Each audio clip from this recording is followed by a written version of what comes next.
नमस्कार दोस्तों, स्वागत है आप सभी का हमारे YouTube चैनल आलोक ज्ञान गंगा में। मित्रों, हम हाजिर हैं तेरी दीवानी का 27वां भाग लेकर के। अगर आपने इस कहानी के पहले भागों को अभी तक आपने नहीं सुना है तो डिस्क्रिप्शन में मैंने उसका लिंक दे दिया है। इस भाग को सुनने से पहले कहानी को पूरा समझने के लिए इसके पहले के भागों को अवश्य सुनें। तो चलिए मित्रों, देर ना करते हुए कहानी को आगे बढ़ाते हैं। जब सभी रागनी के साथ उसके घर पहुंचे तब रागनी ने सीमा से कहा, आंटी मेरी माँ उस बेड पर लेटी हुई हैं, पता नहीं क्या हो गया है उन्हें, वो मेरी बात का कोई जवाब ही नहीं दे रही हैं। तब सीमा ने सुधा के पास जा करके उनकी हालत का जायजा लिया और फिर घबराहट भरे स्वर में श्याम से कहा, श्याम बेटा तुम जल्दी से आंटी को हॉस्पिटल लेकर के चलो, वो बेहोश हैं। और तब श्याम ने सुधा को गोद में उठा लिया और फिर रागनी से कहा, रागनी तुम जल्दी से गाड़ी की चाबी लेकर के आओ। और कह करके श्याम गाड़ी की ओर चला गया। रागनी ने जल्दी से गाड़ी की चाबी उठाई और श्याम के पीछे ही वह भी बाहर की ओर चली गई।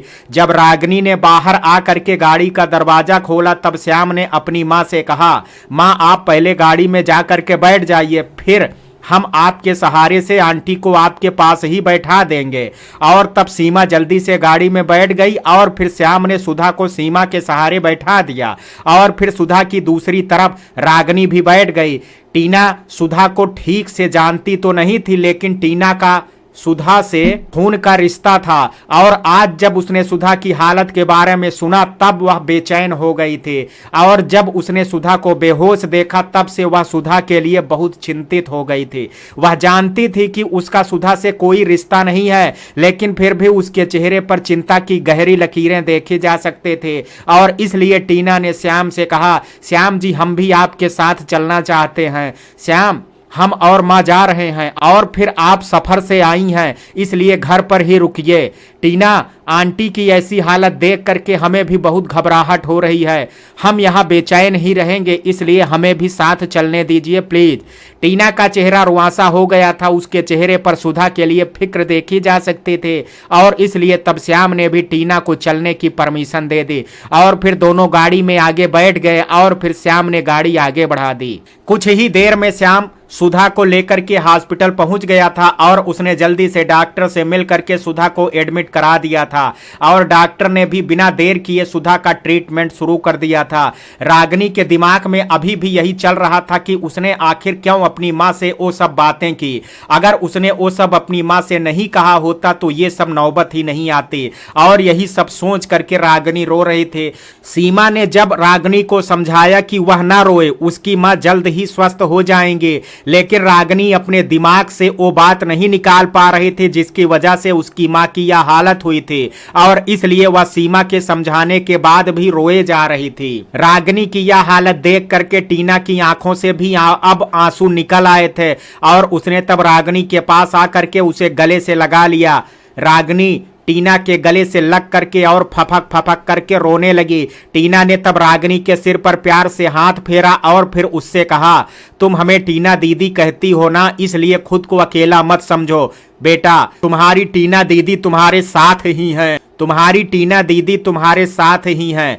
तुम इस मुश्किल घड़ी में अकेली नहीं हो, तुम्हारे साथ हम हैं, तुम्हारे श्याम भैया हैं और तुम्हारी माँ जैसी आंटी भी तो हैं।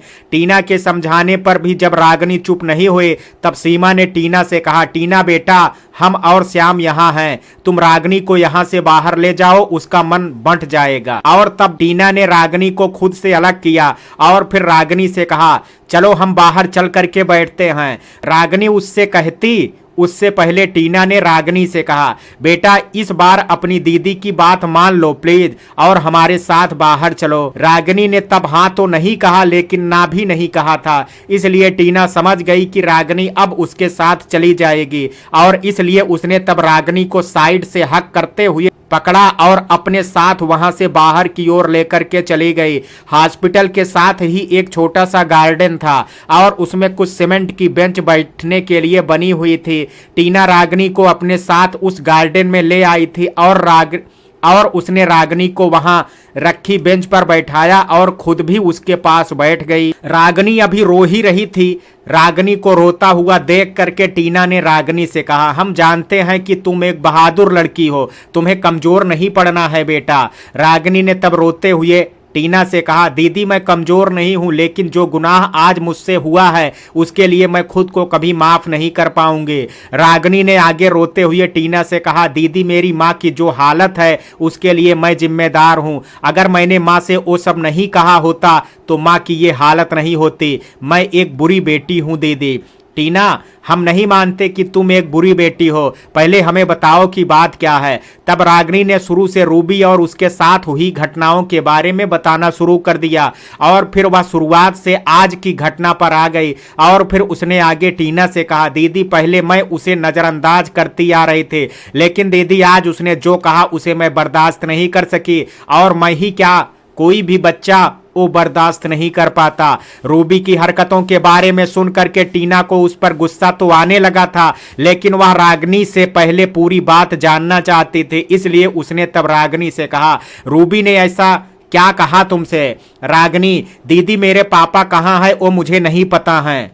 रागिनी, दीदी मेरे पापा कहाँ हैं वो मुझे नहीं पता है। मैंने जब भी अपनी माँ से पूछा तब उन्होंने यही कह करके टाल दिया कि वो मजबूरी के चलते हमारे साथ नहीं रह सकते, लेकिन पापा की वो मजबूरी क्या है उसके बारे में माँ ने मुझे कभी नहीं बताया। और इसी बात पर मजाक उड़ाते हुए रूबी और उसकी सहेली ने मुझे गाली। रागिनी अपनी बात पूरी कह पाती उससे पहले टीना को फोन बज उठा, और तब टीना ने अपना फोन उठा करके देखा तो पाया कि फोन उसके पापा का है। पापा का फोन देख करके टीना ने फोन उठा लिया और दिलीप साहब के कुछ कहने से पहले ही कहा, पापा मैं अभी हॉस्पिटल में हूं, मैं आपसे बाद में बात करती हूं। दिलीप साहब ने घबराहट भरे स्वर में कहा, सब ठीक तो है बेटा?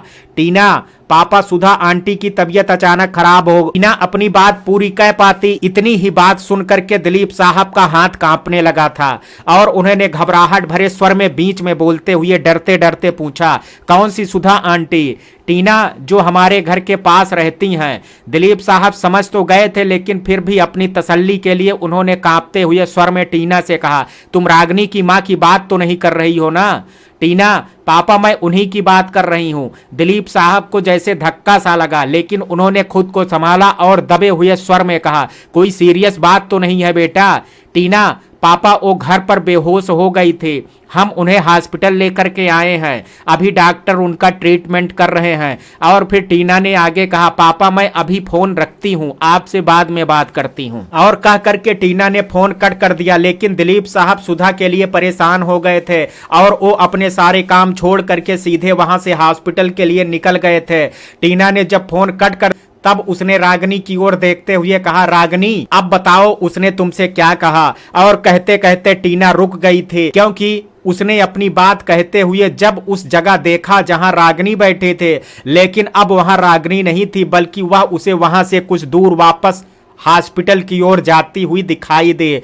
और तब टीना ने खुद से गुस्से भरे स्वर में कहा, अब पूरी बात रूबी तुम्हें ही हमें बतानी होगी कि आखिर तुम रागिनी से ऐसा क्यों कहा जो कि आंटी की इस हालत की वजह बना। और कह करके टीना वहां से रागिनी के कॉलेज के लिए निकल गई। कुछ ही देर में टीना कॉलेज के बाहर पहुंच गई थी और फिर उसने वहां पहुंच करके रोनी का फोन किया और उसे तुरंत कॉलेज आने को कहा। रोनी को फोन करने के बाद टीना सीधा रूबी के क्लासरूम की ओर बढ़ गई। रूबी की क्लास के बाहर पहुंचने पर टीना को पता चला कि अभी क्लासरूम में रागिनी के विषय पर ही चर्चा हो रही थी और उसकी सफाई में राजू कुछ बोल रहा था। सर मुझे यकीन है कि रागिनी गलत नहीं कर सकती है। मनोहर सर, राजू तुम एक अच्छे छात्र तो हो ही और एक अच्छे इंसान भी हो, इसलिए तुम्हें सभी अच्छे ही लगते हैं, मगर बेटा किसी भी विषय पर जल्दबाजी में फैसला लेना अनुचित ही होता है। राजू माफी चाहूंगा सर, लेकिन मैं आपसे जानना चाहूंगा कि फिर आपने क्यों जल्दबाजी दिखाई सर? आपने बात की जड़ों तक जाने की कोशिश क्यों नहीं की और एकदम से डिसीजन लेकर के आपने रागिनी को घर जाने के लिए क्यों बोल दिया? हो सकता है कि रागिनी की गलती ना ही रही हो। तभी रूबी ने बीच में बोलते हुए कहा, राजू तुम तो वहां थे ही नहीं, फिर तुम कैसे कह सकते हो कि कौन गलत है और कौन सही है? और तुम्हें बिना कुछ जाने सर के बारे में भी ऐसे नहीं बोलना चाहिए। टीना से अब रहा नहीं गया और उसने क्लासरूम के दरवाजे पर खड़े हो करके कहा, रूबी कौन सही है और कौन गलत है ये तुम्हें बहुत जल्द ही पता लग जाएगा। और फिर टीना ने मनोहर सर की ओर देखते हुए कहा, सॉरी सर, मैं बिना आपकी परमिशन के आ गई। मनोहर सर, कोई बात नहीं। और फिर मनोहर सर ने टीना की ओर देखते हुए मुस्कुरा करके कहा, आज इतने दिनों बाद अपने कॉलेज की याद कैसे आ गई? टीना, सर मैं यह जानने आई हूं कि यहाँ रागनी के साथ हुआ क्या था। मनोहर सर, रागनी इस क्लास की एक अच्छी छात्रा है, लेकिन आज जो भी उसने किया उसने मुझे काफी निराश किया। टीना सर प्लीज, क्या आप मुझे बता सकते हैं कि हकीकत में यहाँ हुआ क्या था? और तब मनोहर सर ने आंखों देखी टीना को बता दी। मनोहर सर की बात सुनने के बाद टीना ने मनोहर सर से कहा, माफी चाहूंगी सर, लेकिन जो आप कह रहे हैं वह गलत भी तो हो सकता है। टीना को वहां देख करके रूबी अंदर से सहम गई थी, लेकिन उसने अभी हार नहीं मानी थी और इसलिए उसने तब तुरंत बीच में बोलते हुए कहा, टीना दीदी, नेहा भी वहां मौजूद थी, आप नेहा से पूछ लीजिए, हमारी तो कोई गलती भी नहीं थी, बल्कि रागनी ही हमारे साथ गलत बर्ताव कर रहे थे। उसने तो सर से भी अच्छे से बात नहीं की थी। टीना ने रागनी की ओर देखते हुए कहा, बेटा आज तुम जिस क्लास में पढ़ रही हो ना, उसमें ही पढ़ करके गई हूं मैं, इसलिए तुम मुझे समझाने की कोशिश मत करो, क्योंकि मैं जानती हूं कि तुम क्या कर सकती हो। मनोहर सर को टीना की यह बात अच्छी नहीं लगी और उन्होंने तब टीना से कहा, यह तो गलत बात है टीना, तुम्हें रूबी से इस तरह से बात नहीं करनी चाहिए। मनोहर सर कह ही रहे थे कि तभी रोनी भी वहां पहुंच गया। रोनी को वहां देख करके रूबी और नेहा की अब हालत खराब होने लगे थे।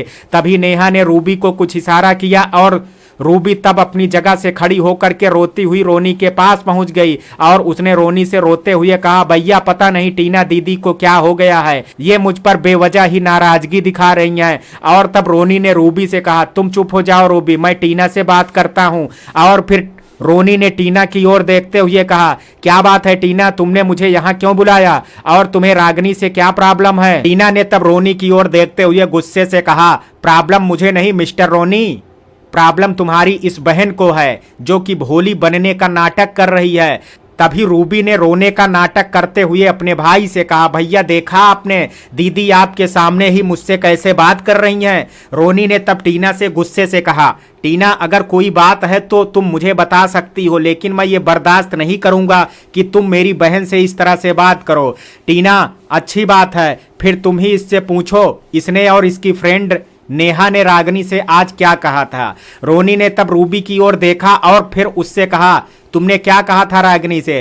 रोनी की गुस्से भरी आवाज सुन करके रूबी डर गई थी और उसके पास एक ही हथियार था और उसने उसका ही प्रयोग करना अभी सही समझा और इसलिए वह रोते हुए रोनी से बोली, भैया मैंने और नेहा ने रागनी के साथ कोई भी बदसलूकी नहीं की, बल्कि रागनी मुझे और नेहा को पीटने पर उतारू हो गई थी। रूबी ने रोते हुए कहा, भैया अगर आपको मेरी बात पर यकीन नहीं है तो आप मनोहर सर से भी पूछ सकते हैं। और तब रोनी ने मनोहर सर की ओर देखा और फिर मनोहर सर ने आंखों देखी रोनी को भी बता दिया। मनोहर सर की बात सुनने के बाद रोनी ने टीना की ओर देखते हुए कहा, सुना तुमने, इसलिए अब तुम मेरी बहन के बारे में अब कुछ गलत नहीं बोलोगी और ना ही मैं सुनूंगा। टीना ने रोनी की ओर देखते हुए कहा, रोनी मेरी तुम्हारी बहन से कोई दुश्मनी नहीं है, मैंने जो आज देखा है उसके बाद से मैं यह यकीनन कह सकती हूं कि रूबी कुछ तो छिपाने की कोशिश कर रही है। रोनी माना रूबी गलत बोल रही है, मगर तुम ये भी तो सोचो कि भला मनोहर सर क्यों झूठ बोलेंगे, उनकी तो रागनी से कोई दुश्मनी नहीं है ना। टीना मैं जानती हूं कि मनोहर सर झूठ नहीं बोलेंगे, मगर तुम्हें पता है रोनी, रागनी की मां हॉस्पिटल में है और तुम्हें पता है उनके हॉस्पिटल में होने की वजह आज रूबी और रागनी की घटना ही है रोनी, और यह तुम इतना यकीन के साथ कैसे कह सकती हो टीना रागनी से पूरी घटना तो मैं नहीं जान पाई, लेकिन जितनी भी बात मैंने उनकी सुनी उससे तो यही लग रहा था कि रूबी और उसकी फ्रेंड ने रागनी के पापा पर कोई टिप्पणी की थी। रोनी ने गुस्से से कहा, टीना मुझे लगता है कि तुम्हारा दिमाग खराब हो गया है, रूबी की टिप्पणी से उसकी मां अस्पताल में कैसे पहुंच जाएंगी भला? टीना क्योंकि शब्द के घाव औजारों से भी अधिक गहरे लगते हैं रोनी। टीना ने आगे कहा, अभी मेरे पास पूरी वजह नहीं है, लेकिन मैं पूरी बात पता करने के बाद तुमसे ही आकर के मिलूंगी रोनी, और तुम्हें बताऊंगी कि गलती किसकी है। और कह करके टीना वहां से चली गई। टीना जब वापस हॉस्पिटल पहुंची, उसने देखा कि उसके पापा डॉक्टर से बात कर रहे हैं, और तब टीना भी अपने पापा से मिलने के लिए उनकी ओर बढ़ गई। लेकिन टीना उनके थोड़ी दूर पर ही थे। तभी उसने दिलीप साहब को डॉक्टर से कहते हुए सुना, डॉक्टर साहब आप पैसे की फिक्र मत कीजिए, जितना भी पैसा लगेगा मैं दूंगा, आप अच्छे से अच्छा ट्रीटमेंट कीजिए, मगर सुधा को कुछ नहीं होना चाहिए। अभी आप जितने पैसे कहें मैं अभी जमा करा भी देता हूं। डॉक्टर पैसे की कोई बात नहीं है दिलीप साहब, सुधा जी की हालत ज्यादा सीरियस है, फिर भी हम अपनी तरफ से पूरी कोशिश कर रहे हैं। दिलीप साहब ने डॉक्टर के सामने हाथ जोड़ लिए और फिर डॉक्टर से कहा, प्लीज डॉक्टर, सुधा को कुछ नहीं होना चाहिए। डॉक्टर आप ये क्या कह रहे हैं दिलीप साहब, ऐसा मत कीजिए। अपने पापा को यूं सुधा के लिए हाथ जोड़ते देख करके टीना को कुछ समझ नहीं आया। वह नहीं समझ पा रही थी कि उसके पापा सुधा के लिए इतने भावुक क्यों हो गए हैं, जबकि वो उन्हें ठीक से भी नहीं जानते थे। टीना के दिमाग में तभी कुछ ठनका, लेकिन अभी उसने उस विचार को वहीं दबा दिया और उसने पापा के पास जा करके उसने कहा, पापा आप फिक्र मत कीजिए, सुधा आंटी जल्द ही ठीक हो जाएंगे। दिलीप साहब ने जब अचानक से टीना की आवाज सुनी तो वह एकाएक चौंक गए और टीना से छिपाने की कोशिश करते हुए अपनी आंखों की नमी पोंछ ली, लेकिन वो टीना से छिपा नहीं सके। टीना ने दिलीप साहब को आंसू पोंछते हुए देख लिया था और साथ ही उनके चेहरे के भावों को भी पढ़ लिया था, और अब टीना के दिमाग में कुछ देर पहले आए ख्याल ने अब कुछ और बल दे दिया था। लेकिन अभी भी टीना ने अपने ख्याल को दबा दिया और अपने पापा से कहा, चलिए पापा चल करके बैठ जाइए और ज्यादा फिक्र मत कीजिए, सुधा आंटी को कुछ नहीं होगा। दिलीप साहब तुम कहाँ थे, जब मैं आया था तब तुम मुझे यहाँ दिखी नहीं। तभी टीना ने दिमाग में कुछ सोचा और फिर दिलीप साहब के चेहरे के भाव पढ़ने के लिए उसने जान करके कहा, पापा रागिनी के पापा उसके साथ नहीं रहते हैं, इसलिए उसके कॉलेज की कुछ लड़कियां इसी बात पर तंज कस करके रागिनी का मजाक उड़ा रही थी, और वो मजाक इतना भारी पड़ गया जिसकी वजह से रागिनी की उन लड़कियों से झड़प हो गई थी। इसी सिलसिले में मैं उन लड़कियों से मिलने कॉलेज में गई थी। दिलीप साहब टीना के शब्दों का आशय समझ तो रहे थे, लेकिन फिर भी पुष्टि के लिए उन्होंने धीरे से टीना से कहा, कैसा मजाक। टीना को अब अपने पापा का चेहरा देख करके अपने मन में आए विचार कुछ कुछ तो स्पष्ट होते जा रहे थे, लेकिन वह उस बात को पूरी तरह से मान नहीं पा रहे थे। इसलिए उसने अपने पापा से आगे कहा, पापा पूरी बात तो मैं रागिनी से नहीं जान पाई हूं, और इसी वजह से उस रूबी ने मुझे भी झुठला दिया था, लेकिन जितना मेरा दिमाग सोच पा रहा है उससे तो यही लगता है मुझे कि रूबी और उसकी सहेली ने रागिनी के पापा ना होने की वजह से उससे कुछ तो ऐसा कहा जो बात रागिनी सहन नहीं कर पाई। टीना आगे कुछ और कहते उससे पहले श्याम वहां आ गया और उसने टीना से कहा, आप कहां चली गई थी, आपके यहां से आने के बाद से रागिनी का रोना तो बंद हो गया है, लेकिन वह कुछ बोल नहीं रही है, बस गुमसुम बैठी है, वो किसी की भी बात का कोई जवाब नहीं दे रही है। टीना ने तब रागिनी से हुई बात और फिर अपने कॉलेज जाने वाली पूरी बात श्याम को बता दी। तब श्याम ने टीना से कहा, आप जाकर के रागिनी के साथ रहिए, हम रोनी से बात करते हैं।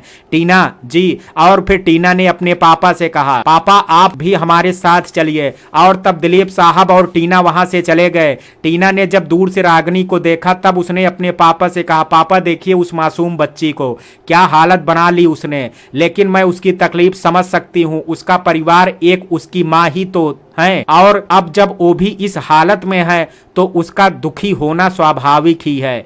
टीना ने आगे कहा, पापा आखिर उस मासूम का क्या दोष है जो उसके पापा ने अपनी इस प्यारी बच्ची से मुंह मोड़ रखा है। पापा रागिनी के पिता की ऐसी क्या मजबूरी थी जो उन्हें अपनी बच्ची और बीबी का ख्याल नहीं आया और उन्हें यहाँ अकेला छोड़ दिया। सच कहूँ तो रागिनी और उसकी माँ इस हालत के जिम्मेदार उसके पापा ही हैं, गुनहगार हैं वो उनके। टीना की बातों ने दिलीप साहब को हिला दिया था, उनकी आंखों से अब आंसू निकल आए थे और उन्होंने रोते हुए टीना से कहा, बेटा वो गुनहगार मैं हूँ।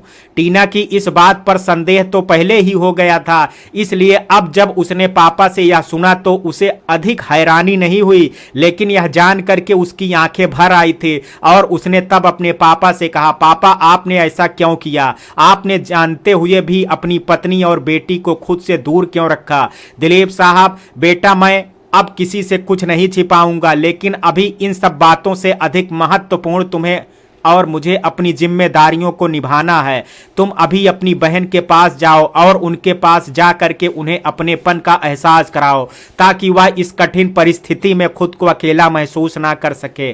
टीना, ठीक है पापा, हम अभी अपनी बहन के पास जा रहे हैं। और कह करके टीना रागिनी के पास चली गई। रागिनी अभी भी गुमसुम ही बैठी थी। टीना उसके पास जा करके बैठ गई, लेकिन रागिनी ने टीना की ओर देखा तक नहीं। वह गुमसुम अपनी जगह पर बैठे रहे, लेकिन टीना ने हार नहीं मानी। उसने रागिनी की चुप्पी तोड़ने का प्रयास करते हुए कहा, रागिनी क्या तुम हमसे नाराज हो? रागिनी ने कोई जवाब नहीं दिया और तब टीना ने फिर उससे कहा, हम जानते हैं कि जब हम तुमसे बाहर बात कर रहे थे और तब पापा का बीच में फोन आ गया था और हम तुम्हारी बात पूरी सुने बिना अपने पापा से बात करने लगे थे।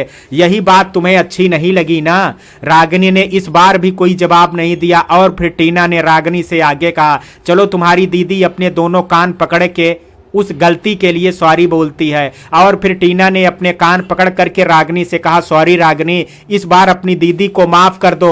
रागिनी, दीदी आपको सॉरी बोलने की जरूरत नहीं है, मैं आपसे नाराज नहीं हूं दीदी। आखिर टीना के प्रयास से रागिनी की चुप्पी टूट गई थी और वह देख करके टीना को अच्छा लगा। और फिर टीना ने रागिनी से कहा, हम जानते हैं कि हमारी बहन को हमारे बीच में फोन पर बात करने से बुरा लगा था, लेकिन अब हम प्रॉमिस करते हैं कि अगर इस बार किसी का फोन आया भी तब भी हम तुम्हारी बात पूरी होने से पहले फोन नहीं उठाएंगे। अब तो हमारी बहन बाहर अधूरी रही बात हमें अब पूरी बताएगी ना?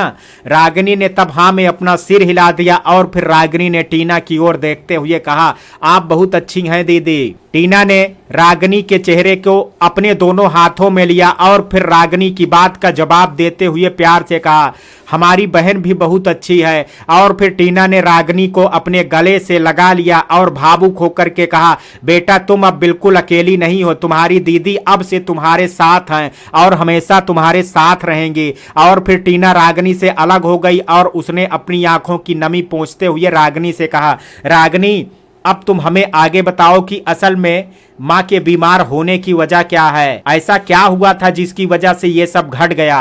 रागिनी ने तब पूरी बात टीना को बता दी और आखिर में रोते हुए टीना से कहा, दीदी गुनहगार नेहा और रूबी नहीं बल्कि मैं हूँ। अगर मैंने अपने शब्दों पर नियंत्रण रखा होता तो मेरी माँ यहाँ नहीं होती। दिलीप साहब जो कि वहां से कुछ दूर खड़े थे, रागिनी की बात सुन करके उन्होंने भरे हुए गले से खुद से कहा, बेटा गुनहगार तुम नहीं बल्कि तुम्हारा ये बदनसीब बाप है, जो एक ही शहर में होने के बाद भी अपनी बेटी और बीबी को अपने साथ नहीं रख पाया। यहाँ दिलीप साहब रो रहे थे और दूसरी तरफ रागिनी की बात सुन करके टीना की आंखें भर आई थी। उसने नम आंखों के साथ रोती हुई रागिनी को अपने गले से लगा लिया और फिर उससे कहा, बेटा मत रो, तुम्हारी दीदी उस रूबी और नेहा को यूं ही जाने नहीं देंगी। तभी वहां श्याम के साथ रोनी पहुंच गया था। टीना जो कि रागिनी की बातों से गुस्से से भरी हुई थी, रोनी को देख करके वह रागिनी से अलग हो गई और फिर उसने अपनी जगह से खड़ी हो करके वह रोनी के पास आई और उसने रोनी की ओर देखते हुए गुस्से से कहा, तुम्हें लग रहा था कि मेरी तुम्हारी बहन के साथ दुश्मनी है, इसलिए मैं उस पर झूठे इल्जाम लगा रही हूं। और फिर टीना ने पास बैठी रागिनी की ओर इशारा करते हुए रोनी से कहा, देखो इस मासूम की हालत, और तुम्हें पता है इनकी इस हालत का जिम्मेदार कौन है? रोनी को श्याम से रागिनी और उसकी मां की हालत का पता चल चुका था और उसने खुद यहां आकर के रागिनी की हालत देख ली थी, इसलिए वह टीना की बात का कोई जवाब नहीं दे सका और टीना के सामने उसने अपना सिर झुका लिया। जब रोनी ने टीना की बात का कोई जवाब नहीं दिया तब टीना ने रोनी से आगे कहा, क्या हुआ रोनी, चुप क्यों हो गए? कुछ तो जवाब दो। वहां तो तुम अपनी बहन की बहुत तरफदारी कर रहे थे, अब जवाब देते क्यों नहीं बन रहा है तुमसे? रोनी क्या ही कहता टीना से, वह अपने किए पर शर्मिंदा था, इसलिए अभी भी सिर झुका करके वह चुपचाप खड़ा था। टीना ने रोनी से आगे कहा, रोनी हम बचपन के दोस्त हैं और आप हमारी दोस्ती कितनी पक्की थी और है ये तुम्हें भी पता है, लेकिन तुमने आज अपनी उस दोस्त की बात पर यकीन नहीं किया? क्या यही हमारी दोस्ती थी रोनी? और तुमने ये कैसे सोच लिया कि टीना तुम्हारी बहन पर गलत इल्जाम लगाएगी? क्या तुम्हें टीना पर इतना भी भरोसा नहीं रहा रोनी? रोनी ने अब टीना के सामने हाथ जोड़ लिए थे और फिर उसने टीना से कहा, मुझे माफ कर दो टीना, मैं अपनी गलती पर बहुत शर्मिंदा हूँ। टीना, रोनी, जब हम बिना हकीकत को जाने अपनों की गलतियों को बढ़ावा देते हैं, वह बढ़ावा उन्हें गलत रास्ते पर ले जाता है। आज रूबी किस रास्ते पर है ये मुझे रागनी से पता चला है। तुम उसके भाई हो, तुम्हें उसकी गलतियों को बढ़ावा नहीं देना चाहिए, बल्कि उसे सही और गलत में अंतर समझाना चाहिए। रोनी, मैं समझ गया टीना कि तुम क्या कहना चाहती हो। तुम फिक्र मत करो, मैं रूबी को सही और गलत में अंतर समझा दूंगा। रोनी ने टीना से आगे कहा, मुझे अभी जाना होगा, मैं फिर बाद में आता हूं। तभी श्याम ने रोनी से कहा, रोनी, रूबी को प्यार से समझाना। रोनी, श्याम, ये तुम हो इसलिए ऐसा कह रहे हो, लेकिन श्याम, रूबी ने जो किया है वह बहुत गलत है, उसे इसके लिए सजा मिलनी ही चाहिए। श्याम, जो रूबी ने किया वह गलत है, लेकिन सजा ही हल नहीं होती है। अपनी गलती का एहसास होना भी बड़ी बात है। अगर रूबी को अपनी गलती का एहसास हो जाए वही बड़ी बात है। और तब रागिनी ने भी रोनी से कहा, भैया, रूबी बुरी नहीं है, बस उसकी सोच गलत है। अगर उसकी सोच बदल जाएगी तो वह अपने आप ही अच्छी हो जाएगी। मैं भी श्याम भैया की बात से सहमत हूँ और रूबी को प्यार से ही समझाइएगा। तब टीना ने रोनी से कहा, ये फर्क होता है रोनी, अच्छी और बुरी तालीम में। दिलीप साहब ने भी रागिनी की बात सुन ली थी और उसका बड़प्पन देखा। उन्हें अपनी बेटी की सोच पर आज गर्व हो रहा था। रोनी हॉस्पिटल से आज नई सीख लेकर के चला गया था और वह कुछ देर में अपने घर पहुंचा और रूबी के पास जा करके उसने कहा, रूबी, मैं तुमसे जो पूछने जा रहा हूं उसका सीधा सीधा जवाब देना। रूबी, जी भैया, पूछिए। रोनी, तुमने और तुम्हारी फ्रेंड ने रागिनी से आज क्या कहा था? रूबी, आपने कॉलेज में सब सुना ना भैया, फिर दोबारा से पूछने की क्या जरूरत है भैया? रोनी, मैं एक बार फिर तुमसे सीधी तरह से पूछ रहा हूँ रूबी, क्या सच है वह मुझे बता दो। रूबी ने तब झूठा गुस्सा दिखाते हुए रोनी से कहा, आपने सारी बात कॉलेज में सुनी ना भैया, फिर और क्या सच जानना चाहते हैं आप? रोनी ने अभी भी धैर्य से काम लिया और प्यार से रूबी से कहा, रूबी बेटा, गलती अगर तुमसे हो गई है तो उसे मानने में क्या बुराई है? रूबी ने तब रोने का नाटक करते हुए अपनी माँ को आवाज लगाते हुए कहा, मम्मी देखो भैया बेवजह ही मुझ पर इल्जाम लगा रहे हैं।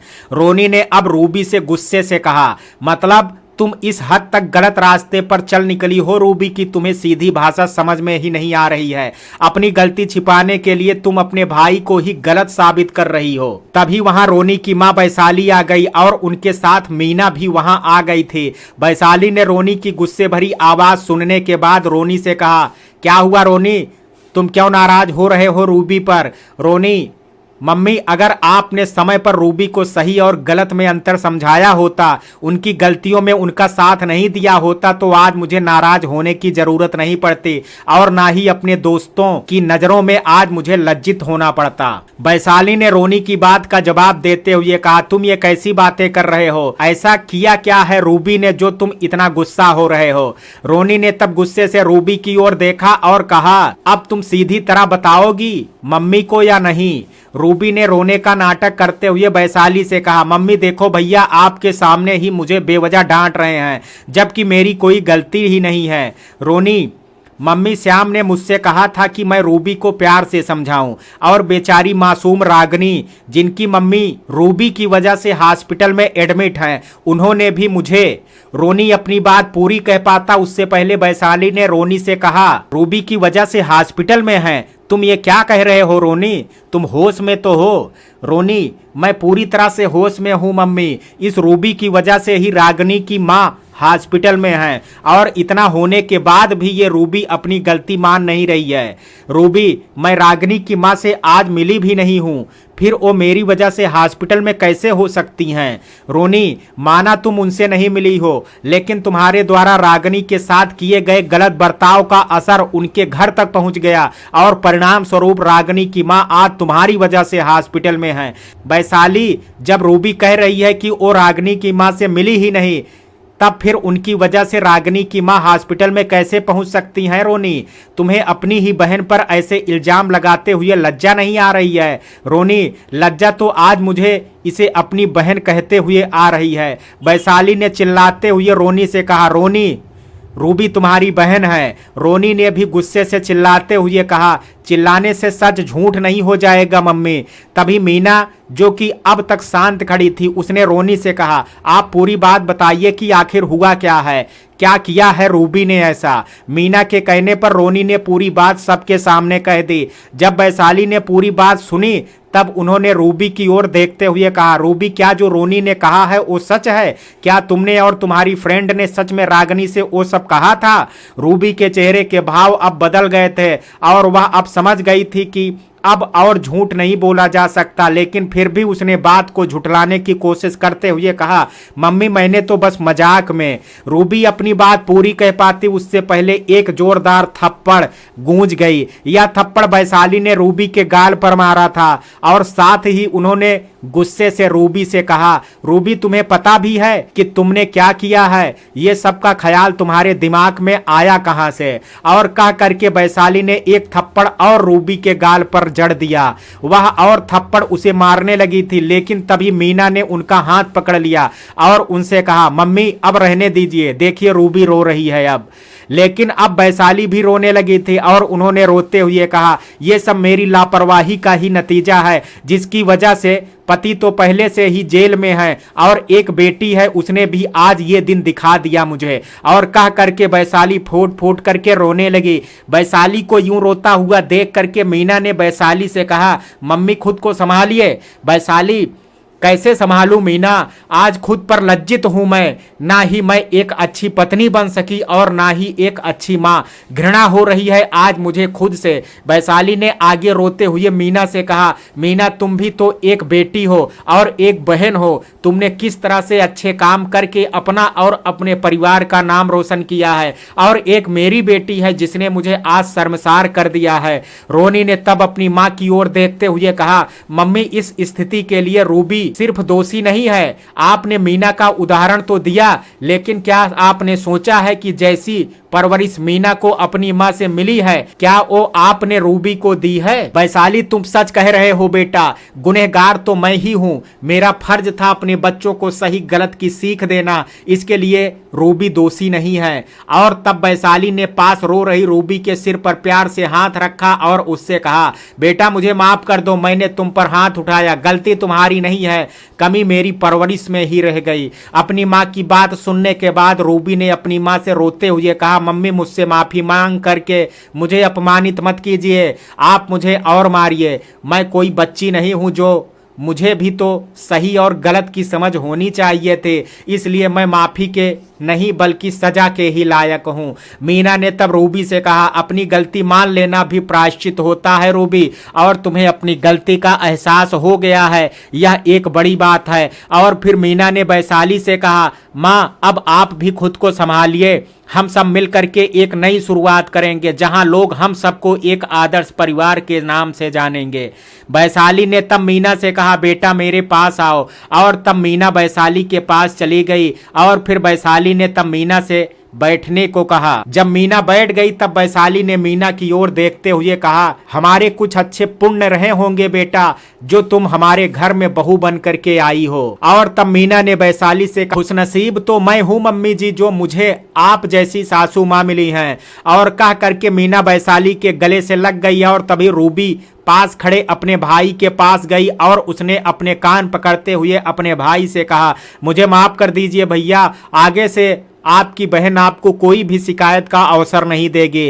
रोनी ने तब नाराजगी भुला करके रूबी को गले से लगा लिया और फिर उससे कहा, बेटा, मैं उम्मीद करता हूं कि मेरी बहन अब कोई ऐसा काम नहीं करेगी जिससे उनके अपनों को शर्मिंदा होना पड़े।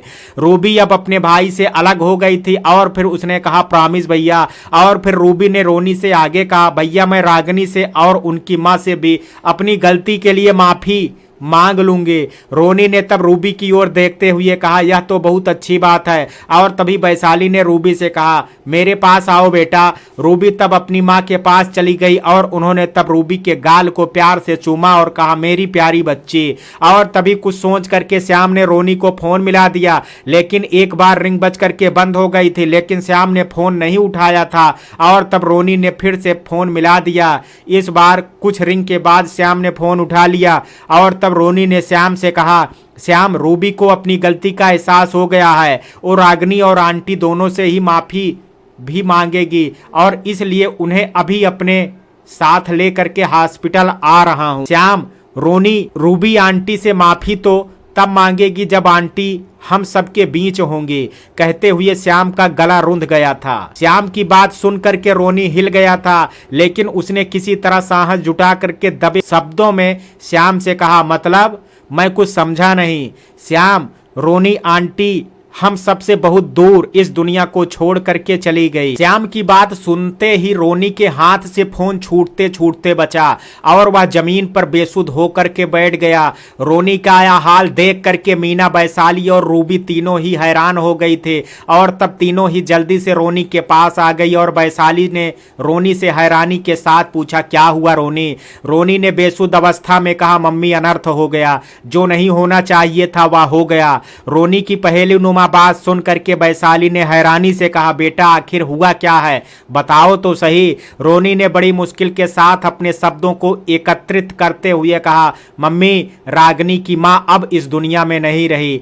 सुनते ही मीना और वैशाली को जैसे धक्का लगा और रूबी रोने लगी थी। रोते हुए रूबी ने कहा, हाय मेरी किस्मत, ये मुझसे कितना बड़ा अपराध हो गया, मैं पापिन हूं। और भी कितनी ही तरह से रूबी खुद को कोस रही थे और खूब रो रहे थे। तब रोनी ने खुद को संभाला और वह अपनी मां और मीना को रूबी को संभालने के लिए बोल करके वहां से हॉस्पिटल के लिए निकल गया। श्याम ही वह पहला शख्स था जिसे सुधा की मृत्यु का पता चला था। सुनते ही श्याम की आंखों से आंसू निकल आए थे, लेकिन उसे इस घटना के बारे में सबको बताना था, इसलिए उसने किसी तरह खुद को संभाला और वहां से चल दिया था। लेकिन उसके दिमाग में यही चल रहा था कि वह इस घटना के बारे में कैसे बता पाएगा और मासूम रागिनी के बारे में सोच करके उसका बुरा हाल हुआ जा रहा था। लेकिन उसे सबके सामने पहुंच करके सच बताना ही था, इसलिए हिम्मत करके वह अपने कदमों को बड़ी मुश्किल से आगे बढ़ा रहा था। तभी उसके पास रोनी का फोन आ गया। इस स्थिति में उसने पहली बार रिंग बजने पर फोन उठा नहीं पाया था, लेकिन जब रोनी ने उसे दोबारा फोन किया तब उसने फोन उठा लिया और रोनी को सुधा के बारे में बता दिया था। जब रोनी का फोन श्याम ने कट किया तब उसके दिमाग में फिर से वही प्रश्न चलने लगा था कि वह रागिनी का सामना कैसे कर पाएगा और वह रागिनी को कैसे उसकी मां की मृत्यु की खबर सुना पाएगा। किसी तरह हिम्मत जुटा करके श्याम वहां पहुंच ही गया जहां रागिनी और टीना बैठी हुई थी और तभी वहां दिलीप साहब भी आ गए जो कि किसी काम से वहां से गए हुए थे। श्याम को देखते ही रागिनी जल्दी से अपनी जगह से खड़ी होकर के श्याम के पास आ गई और उसने श्याम से कहा, भैया, डॉक्टर ने यही कहने के लिए आपको बुलाया था कि मेरी माँ जल्द ही ठीक हो जाएंगी ना। रागिनी के शब्द श्याम को भावुक किए जा रहे थे। उसका मन कर रहा था कि वह खूब रोए, लेकिन रागिनी के लिए उसने अपने जज्बातों को दबा करके रखा और वह हिम्मत करके उससे कुछ कहना ही चाह रहा था कि तभी रागिनी ने उससे आगे कहा, भैया, क्या मैं माँ से मिल सकती हूँ? माँ को देखने का बहुत मन कर रहा है। आप डॉक्टर से बोल दीजिए कि रागिनी दूर से ही अपनी माँ को देखकर वापस आ जाएगी, लेकिन बस एक बार मुझे मेरी माँ के पास ले चलिए भैया, प्लीज। श्याम ने खुद को संभाला, लेकिन अपने स्वर पर वह नियंत्रण नहीं रख पाया और भरे हुए गले से उसने रागिनी से कहा, बेटा, अभी डॉक्टर को डिस्टर्ब करना नहीं चाहिए, उन्हें अपना काम करने देना चाहिए। तभी टीना ने श्याम से कहा, श्याम जी, अगर रागिनी दूर से माँ को देख करके आना चाहती है तो इसमें क्या हर्ज है, डॉक्टर भी इसकी परमिशन दे देंगे। श्याम रागिनी को बहलाने की कोशिश कर रहा था, लेकिन टीना ने बीच में बोल करके उसकी मुश्किल और बढ़ा दी थी। श्याम ने तब टीना की ओर देखते हुए कहा, टीना जी आप समझने की कोशिश कीजिए। तभी वहां दिलीप साहब ने श्याम से कहा, श्याम रागिनी अपनी माँ को याद करके बहुत रो चुकी है और डॉक्टर ने भी मुझे थोड़ी देर पहले बताया था कि सुधा की हालत में सुधार आ रहा है, तो मुझे नहीं लगता कि वो रागिनी के अपनी माँ से दूर से मिलने पर आपत्ति दिखाएंगे। मैं इस बारे में खुद डॉक्टर से बात कर लेता हूँ। तब श्याम ने दिलीप साहब से कहा, पापा आप हमारे साथ आइए। और तब श्याम दिलीप साहब को वहाँ से कुछ दूर ले गया और उसने तब दिलीप साहब से कहा, पापा हम रागिनी को बहलाने की कोशिश, हम उन्हें सच बता करके बहुत बड़ा आघात नहीं देना चाहते, वो अभी बच्ची है। और फिर श्याम ने दिलीप साहब से आगे कहा, पापा आंटी अब इस दुनिया में नहीं रही, वो हम सब से बहुत दूर चली गई हैं, इसलिए इस कठिन समय में हमें रागिनी को संभालना होगा। सुनते ही दिलीप साहब के कदमों के नीचे से जैसे जमीन निकल गई थी, उनके कदम हिल गए थे और वह पास रखी बेंच पर बेसुध से बैठ गई और फूट फूट करके रोने लगी। और वह पास रखी बेंच पर बेसुध से बैठ गए और फूट फूट करके रोने लगे। जब टीना ने अपने पापा को यूं रोते देखा तो वह भी समझ गई थी कि आखिर उसके पापा ऐसे क्यों रो रहे हैं।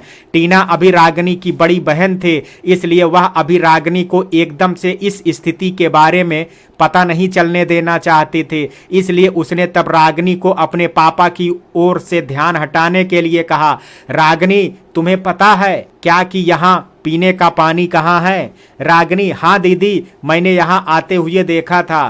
टीना, मुझे प्यास लग रही है रागिनी, क्या तुम मुझे वहां तक लेकर के चलोगी? रागिनी, क्यों नहीं दीदी आप चलिए मेरे साथ। और तब टीना रागिनी को बहाने से वहां से लेकर के, लेकिन उसकी नज़र मासूम रागिनी के चेहरे पर बार बार चली जाते थे। टीना को आज रागिनी को देख करके उस पर दया आ रही थी। जब श्याम ने दिलीप साहब को सुधा के लिए यूं फूट फूट करके रोते हुए देखा, तब उसे देख करके बहुत हैरानी हुई। वह समझ नहीं पा रही थी कि दिलीप साहब सुधा के लिए इतना अधिक विलाप क्यों कर रहे हैं। लेकिन श्याम की इस जिज्ञासा को दूर करने के लिए तब दिलीप साहब ने खुद ही श्याम से रोते हुए कहा, श्याम सुधा मेरी पहली पत्नी थी और रागिनी मेरी ही बेटी है। श्याम ने जब दिलीप साहब की बात सुनी तो वह अंदर तक हिल गया था। उसने हैरानी भरे स्वर में कहा, ये आप क्या कह रहे हैं, ये कैसे हो सकता है? दिलीप साहब ने रोते हुए श्याम से कहा, यही सच है श्याम कि सुधा मेरी पहली पत्नी थी और रागिनी मेरी ही बेटी है। मैं अपनी पत्नी और बेटी का गुनहगार हूँ श्याम, और इस अपराध के लिए मैं खुद को कभी माफ़ नहीं कर पाऊंगा। जब दिलीप साहब श्याम से कह रहे थे तभी श्याम के माता पिता वहां पहुंच चुके थे और उन्होंने भी दिलीप साहब की कही बात सुन ली थी और वो भी यह सुन करके उतने ही हैरान हो गए थे जितना कि श्याम। टीना रागिनी के साथ जा रही थी कि तभी वहां रोनी और राजू आ गए थे। टीना रोनी से कुछ कह पाती उससे पहले रोनी ने भरे हुए गले से रागिनी से कहा, रागिनी जो मेरी बहन से अपराध हुआ है उसके लिए कोई माफ़ी नहीं है, तुम चाहो तो अपनी माँ को मारने के। टीना रोनी का इशारा कर रही थी रोनी को चुप रहने के लिए, लेकिन रोनी ने उसकी ओर देखा भी नहीं था और वह भावनात्मक हो करके अपनी बात को कहता रहा। उसने आगे अपनी बात को जारी रखते हुए रागिनी से कहा, इल्जाम में पुलिस कंप्लेंट करा सकती हो। रोनी की बात सुन करके रागिनी ने हैरानी से कहा, ये आप क्या कह रहे हैं भैया, मेरी माँ मरी नहीं है इसलिए ऐसे अपशब्द मत कहिए। और कहते हुए रागिनी की आंखें भर आई। तभी टीना ने रोनी की ओर आंखें दिखाते हुए कहा, रागिनी सही कह रही है, रोनी तुम्हें सोच करके बोलना चाहिए। रोनी तो अब टीना के इशारे को समझ गया था कि रागिनी से सच छिपा रही है और उसे भी सच छिपाने के लिए चेता रही है। लेकिन तभी राजू जो कि रोनी के साथ ही आया था वह नहीं जान पाया था कि टीना उन्हें सच ना बताने के लिए इशारा कर रही हैं और इसलिए उसने तभी एकाएक कहा, फिर श्याम भैया ने फोन पर क्यों कहा था? राजू के ये शब्द रागिनी को लग गए थे और उसके दिमाग में अभी हाल ही श्याम और फिर टीना का उसके साथ किया व्यवहार याद आ गया था। रागिनी को याद आया कि श्याम जब डॉक्टर से मिल करके आया था तब उसका नेचर बदला बदला क्यों लग रहा था। क्यों वह उसकी मां से मिलने के लिए उसे मना कर रहा था। और उसे यह भी याद आया कि जब दिलीप साहब ने रागिनी की तरफदारी करते हुए उसे अपनी मां से मिलने की बात कही थी, तब श्याम उन्हें अलग क्यों ले गया था। और उसे तभी वह भी बात याद आ गई जब उसने दिलीप साहब की रोने की आवाज सुनी थी, तब टीना उसे पानी पीने के बहाने वहां से ले आई थी। इन सभी बातों ने रागिनी को यह एहसास करा दिया था कि उससे उसकी मां की सच्चाई छिपाई जा रही है, और इसलिए उसने तब टीना की ओर देखते हुए कहा, दीदी मेरी मां की हालत अब कैसी है। रागिनी से यह प्रश्न सुन करके टीना को एकाएक समझ में नहीं आया कि वह क्या कहे, लेकिन तभी उसने बनने का नाटक करते हुए रागिनी से कहा, श्याम जी ने कहा था ना कि मां अच्छी हैं, और तुम्हें तो खुद भी अपने श्याम भैया पर यकीन है ना रागिनी, फिर तुम ऐसा क्यों पूछ रही हो। रागिनी दीदी आप बात को घुमाइए मत, मैं आपसे पूछ रही हूँ कि मेरी माँ की तबीयत अब कैसी है। अब राजू को भी सब माजरा समझ में आ गया था, और उसने तब रागिनी से कहा, रागिनी तुम ये शायद मेरी बात की वजह से पूछ रही हो। मुझे लगता है कि मुझसे सुनने में कोई गलती हो गई है, इसलिए मैंने तुमसे जल्दबाजी में वो सब बोल दिया। और तब रोनी ने भी बिना कुछ देरी किए राजू का साथ देते हुए कहा, राजू सही कह रहे हैं रागिनी। लेकिन रागिनी को आभास हो गया था कि उससे कुछ छिपाया जा रहा है, इसलिए उसने तब टीना की ओर देखते हुए कहा, मैं समझ गई हूँ दीदी कि आप मुझसे कुछ छिपा रही हैं। और अपनी बात कह करके रागिनी तुरंत वहां से उस ओर भागने लगी जहां श्याम था। रागिनी को भागते हुए देख करके टीना ने उसे आवाज लगाते हुए कहा, रागिनी रुको, कहाँ जा रही हो तुम। लेकिन रागिनी नहीं रुकी, और टीना ने रोनी और राजू से कहा, हमें जिसका डर था वही हो गया, लगता है रागिनी को अब सच पता लग गया है। और कह करके वह भी रागिनी के पीछे भागती हुई चली गई थी, और उसके साथ रोनी और राजू भी चले गए थे। दिलीप साहब की बात सुनने के बाद सीमा खुद को रोक नहीं पाई, और उन्होंने दिलीप साहब से कहा, सुधा जी बहुत अच्छे थे, और वो हमारी अच्छी सहेली बन गई थी। हमेशा उन्हें अपने से अधिक दूसरों की परवाह रहती थी।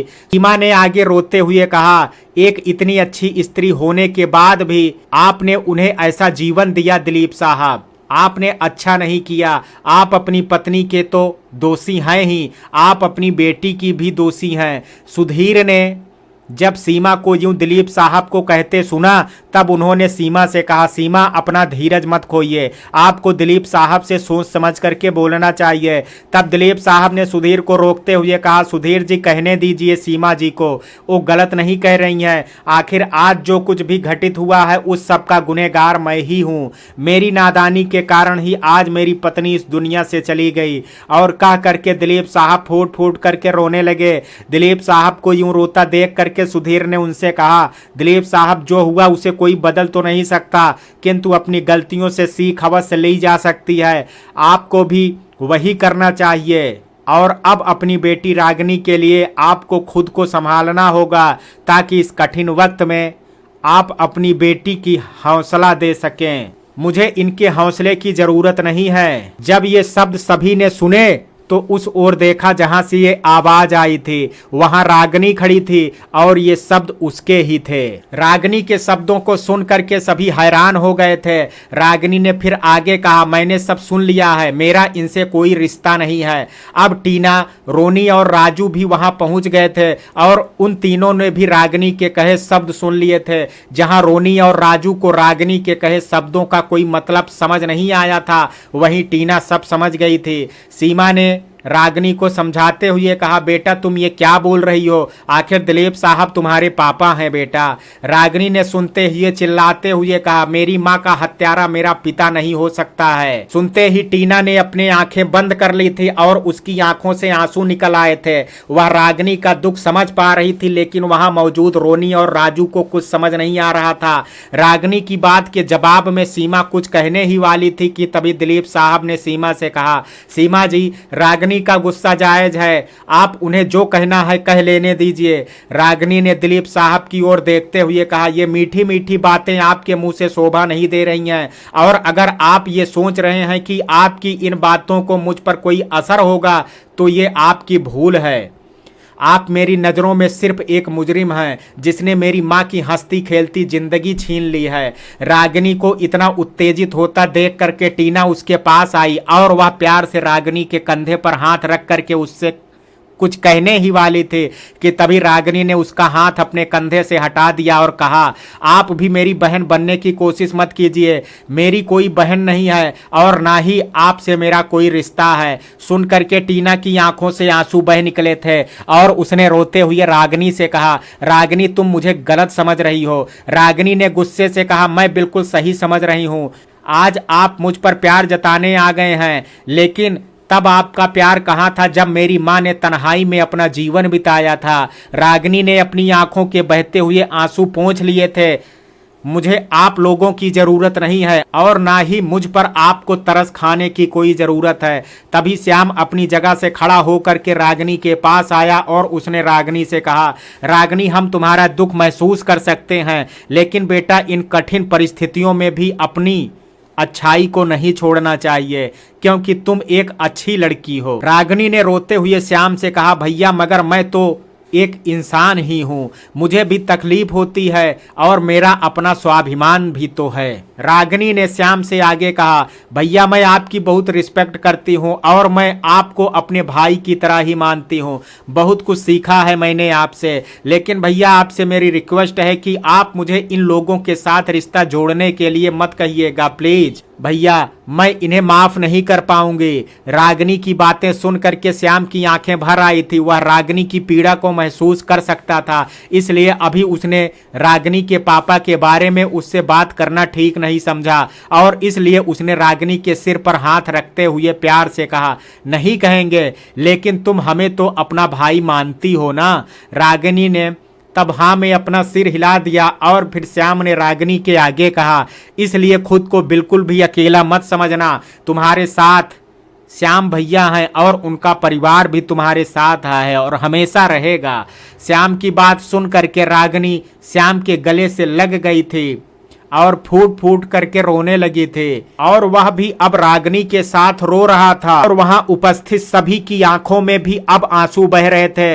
रात हो चुकी थी। रागिनी अपने रूम में अपनी माँ को याद करके लेटी अभी रो रही थी। तभी सीमा उसके पास आई है और उन्होंने रागिनी से कहा, रागिनी बेटा खुद को संभालो, ऐसे कब तक रोती रहोगी। सीमा ने रागिनी के सिर पर प्यार से हाथ फेरते हुए कहा, देखो मेरी मासूम गुड़िया को रो रो करके चेहरा उसका कैसे मुरझा गया है, लेकिन रागिनी अभी भी रो रही थी।